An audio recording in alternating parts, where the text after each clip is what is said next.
We're looking at Hamlet Act 1 in this video.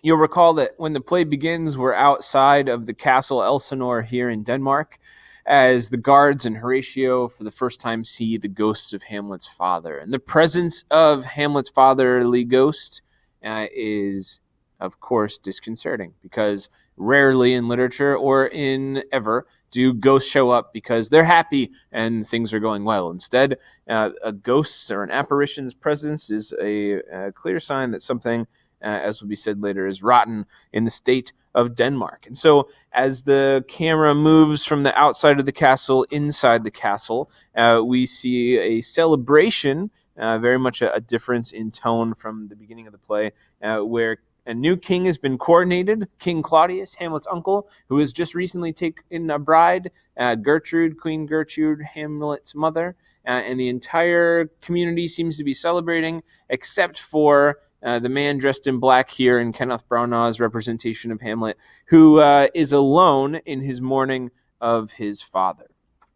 So thinking about Hamlet's situation as the story begins, it's important to recognize that Hamlet has a very real and vibrant relationship with his dad. He thinks of his dad, he is said, as so excellent a king that was to Hyperion, which is the god of the sun, to a satyr, as his comparison of these two brothers, King Hamlet and new King Claudius. When Horatio describes Hamlet's father as a goodly king, Hamlet says, "He was a man, take him for all in all. I shall not look upon his like again," which seems to suggest that despite the auspiciousness of King Hamlet's role as a king, he was an accomplished military leader, a goodly king, Horatio says, Hamlet saw him as a real person, a human being, that there was a real kinship, literally and figuratively, between the two of them. This situation, of course, is complicated by his mother's reaction. Gertrude gets married in 2 months, 2 months after his dad is dead. Nay, not so much, not more than 2. Hamlet seems to think that this is fast. You can decide for yourself if you think 60 days, which is a generous return policy from a retail store, is a appropriate time to mourn the death of a king. And this is a difficult thing for Hamlet to wrap his mind around, that it seems like he's the only one of his immediate family who is continuing to uphold the memory of his father. And then a couple months after, right, Gertrude's advice to Hamlet in Act 1, Scene 2 is, "Thou knowest 'tis common, all that lives must die, passing through nature to eternity," which maybe seems like not the most wonderful advice that you can give your son who is mourning the death of his father. Hey, it's common. People die, right? That doesn't seem to be a particularly generous response. His uncle's reaction maybe is even a little worse, right? This has turned out, the death of King Hamlet, it's turned out well for him. He gets the throne and becomes king, and he also gets the girl, the queen. To Hamlet, he says, "To preserve in obstinate condolement is a course of impious stubbornness. 'Tis unmanly grief." Essentially saying, it is both impious, it's irreligious, it's blasphemous, and it's also stubborn, and it's also unmanly to continue mourning the death of your father 2 months after your father has died, right? This reaction from both Gertrude and Claudius seems pretty stiff, right? It seems pretty stoic. There's not a lot of feeling in this, and Hamlet perhaps is right in suggesting the people that should be saddest here are King Hamlet's mom and King Hamlet's brother, but that doesn't seem to be the case here at all.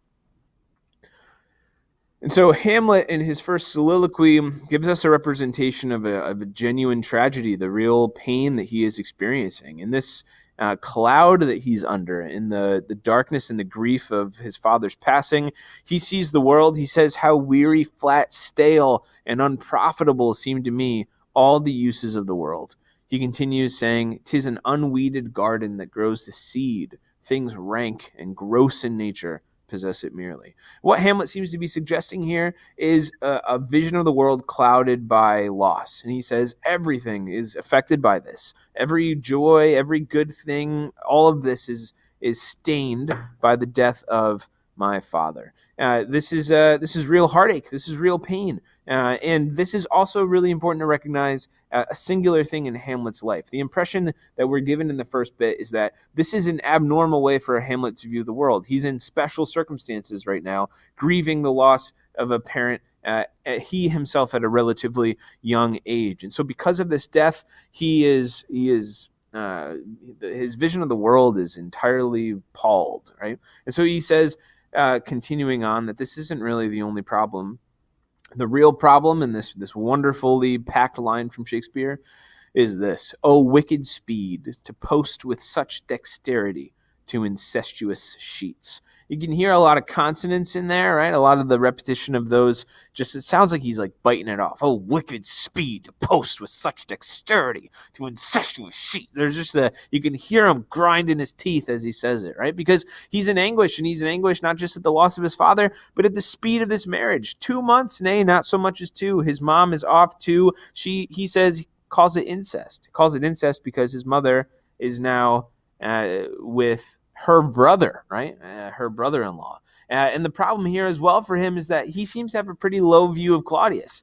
He says Claudius is like a satyr, which is this like goat man. Goats in that time period in the Renaissance are connected to perversion and to they're mischievous and they're evil. And the Hyperion is the sun god. He says you've gone from having like the best possible person in the world, right? And now you're dating this horrible person, right? And he's like, I'm not just upset about the fact that I have a stepdad. I'm upset that like you've so clearly lowered your standard from this perfect sun god to this like much lesser being.